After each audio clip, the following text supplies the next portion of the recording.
Exciting news ahead of Week 14 against the Green Bay Packers for the Chicago Bears, as a fan favorite could be getting a huge role according to reports. Along with that, too, Bears get big breaks after the Packers' official injury report, including throwing a starter on IR, and the Lions lose a top defensive back, big for the matchup coming up really soon against Detroit. But before I get all into today's news, hit that like button if you cannot wait for Bears versus Packers this Sunday at Lambeau Field. And along with that, too, let's get a bear down train going in the comment section below right now. And if you like this video, comment bear down and subscribe. You enter to win an autographed DeAndre Swift mini helmet. Win will be announced on Monday. Let's get into that news real quick. Jahdae Walker, yes, the big Bears wide receiver who was a stud during the preseason, an undrafted rookie free agent that was electric at camp and made the 53-man roster. Again, every single year it seems like we have one of these undrafted rookie free agents that makes it, and he was Ryan Poles' guy this year. Sounds like he's going to be getting a lot of playing time this upcoming weekend against the Green Bay Packers, or more than he's used to, considering the fact that Rome Odunze has been ruled out. And this could be a factor for the rest of the season, as Rome is dealing with a pretty serious injury. According to Tom Pelissero of NFL, Bears wide receiver Rome Odunze, who was ruled out for Sunday's game against Green Bay, has been playing with a stress fracture in his foot, per sources. At this point, Odunze just needs rest and is week to week. The belief is it's nothing long-term, and he'll be back soon. Well, yes, absolutely. Wide receiver needs to come up big because of this entire situation, and that's where Jahdae Walker comes in. But if Rome has been dealing with this, he should have sat out a while ago. We've seen him against Baltimore with that heel and foot injury. He said he's totally fine. This is a big one for Chicago because he is the future of this wide receiver room, number 9 overall pick last year. I want him to sit as long as possible because there's a lot of guys on this roster, and luckily we have a really deep wide receiver room. And you guys are probably all going, yeah, it's Luther Burden time. Well, it absolutely is, and he's going to get a lot more playing time. But it's also Jahdae Walker time. Now, Jahdae Walker, undrafted rookie free agent out of Texas A&M, who again made this 53-man roster for the Chicago Bears, has been playing on special teams this year for Chicago, but really nothing on the offensive side of things. But with what we've seen out of Luther Burden, Zacchaeus Moore, and Odunze during their 4 rotation, Bears are going to keep that rotation. And they're definitely going to have Jahdae Walker be the next man up as he is on the depth chart. So if you guys don't know too much about him, let's go through him real quick. The 6'3", 206-pound wide receiver. Big kid overall. 23 years old. Attended Texas A&M as an undrafted rookie free agent. Now, what he did at Texas A&M last season, what caught the Bears' attention, 29 receptions, but 35 targets. So very reliable, 345 receiving yards off 2 touchdowns and a little less than 12 yards per catch. Year before, he averaged 15 yards per catch and over 500 receiving yards. So he's an exciting young player, a lot of swagger, really good overall when it comes to being a locker room positive. Also on the field, he brings a lot of swag, and he's just always locked in. If you see this guy, like, he does that amazing moonwalk where he runs forward and it looks like he's floating. But also on top of that too, another big-bodied wide receiver that comes to the Chicago Bears, Rome Odunze, 6'3", Jahdae Walker, 6'3". So instantly goes back into the big 50-50 ball kind of guy that the Bears can have. And maybe we'll see him a little bit more than we usually do, especially on the offensive side of the ball this Sunday against Green Bay. So exciting news for him and wishing him luck. Now going into the first big break for the Chicago Bears. Yep. Packers lose top defensive lineman Devonte Wyatt to the IR. It was made official on Friday. So probably at the time of this recording, it's actually, I think, like 5 o'clock at home or something. Or excuse me, it's 11 p.m. at home right now. It's way different here. He was officially put on the injured reserve report, which means that the Bears will not play him, it looks like, for both matchups over the next 3 weeks. That's big. That is huge, especially for this running back room for Chicago, as they need to be able to run smoothly over this Green Bay Packers team. And with how well we're doing, the number 2 rushing offense in the NFL at the moment, this could be big for Collin Oliver and DeAndre Swift.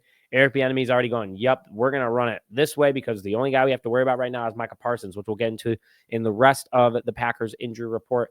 But this is huge for the run. You can see on paper right here, Wyatt is quite a player. 27 total tackles this year, 15 of them solo with 2 pass deflections, 6 tackles for loss, 4 sacks. And that's a lot of stats for a guy that plays up the middle. Really filled in well when they traded away Kenny Clark.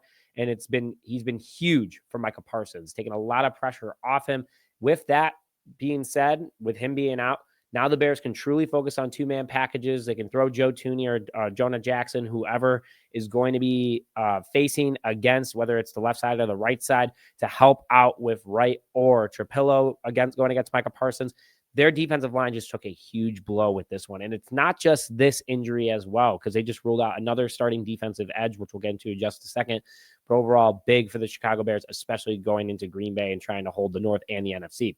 Now, guys, before I get more into today's show, hit that subscribe button to not only stay up to date on all Chicago Bears news and notifications and part of the entry to get into that autographed DeAndre Swift mini helmet, but also help me go full-time on YouTube. Thank you guys so much for all your support. Now let's get back to the show. So let's get into more starters getting ruled out for the Green Bay Packers.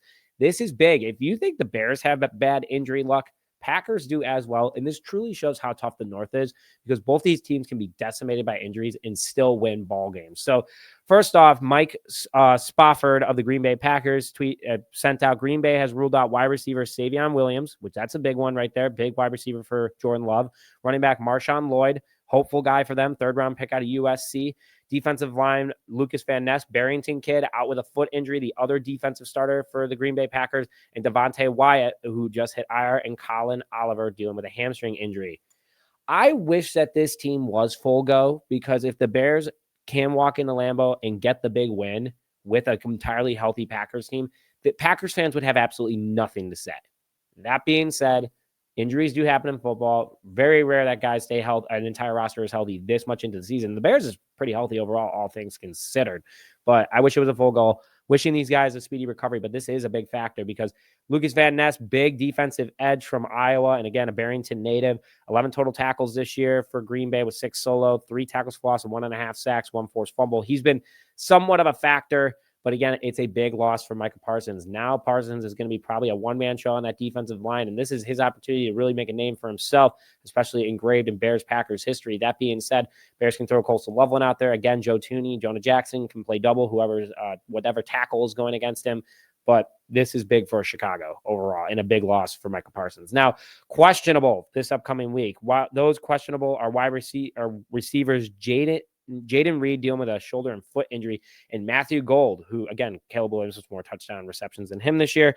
Safety Javon Bullard, that's a big one, which I'll talk about in a second. And cornerback Nate Hobbs, along with defensive lineman Brenton Cox Jr., dealing with a groin. So that defensive line's banged up, secondary banged up, wide receiver room banged up for Green Bay.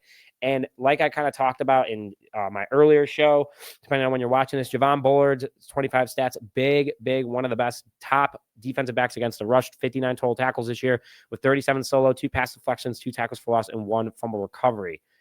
Top rush defensive back in the NFL at the moment. He will not be good to go for the Green Bay Packers, unfortunately. He's questionable. He did not practice on Friday, so big factor going into this one. We'll see what Green Bay ends up doing, but that banged up wide receiver room, Jordan Love's not going to have many people to throw to. So this Bears defense might be playing a lot of jailbreaks blitz, baby. And that's what I love to see. If you guys seen the longest yard, that's why I always say jailbreak blitz.